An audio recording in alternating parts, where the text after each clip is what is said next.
আজকে ব্রাজিল এবং নরওয়ের ম্যাচে অ্যাজ এ আর্জেন্টিনা সাপোর্টার আমি যদি আমার মন্তব্যটা যদি শেয়ার করতে চাই হার এবং জিতা নিয়ে, সেটা হচ্ছে আজকে যদি ব্রাজিল যদি জিতে যায় তাহলে আমি অ্যাজ এ আর্জেন্টিনা সাপোর্টার আমার তো বিষয়টা ভালো লাগবে না, এটাই স্বাভাবিক।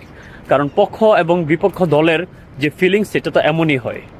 সো যদি তারা জিতে যায় বিষয়টা ভালো লাগবে না, বাট আবার ব্রাজিল যদি হেরে যায় তাহলেও না এই ফিলিংসটা জানি কেমন একটু, যে দয়া মায়ার যে বিষয়টা এই বিষয়টা চলে আসবে। কারণ হচ্ছে আপনার বিপক্ষ দল যদি আপনার মাঠে না থাকে তাহলে তো আর সেই মাঠের খেলা বা যুদ্ধের ময়দানের কথাও যদি বলি, সেই যুদ্ধের ময়দান তো আর আসলে জমজমাট হবে না, তাই না?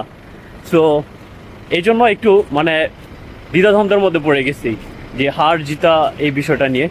সো যাই হোক, নরওয়ে এবং ব্রাজিল উভয় দলের জন্য শুভকামনা রইল। আর যেহেতু আর্জেন্টিনা সাপোর্টার, হারানোরই চেষ্টা করব। হেরে গেলে মন খারাপ করব, আবার জিতে গেলেও একটু মন খারাপই করব। তো সব কিছু মিলিয়ে উভয় দলের জন্যই শুভকামনা রইল। দেখা যাক এবার খেলার পর্যায়ে কে হারে আর কে জিতে। আর আপনাদের প্রেডিকশন যেই কমেন্টটা সেটা চাইলে কমেন্ট বক্সে জানিয়ে দিতে পারেন।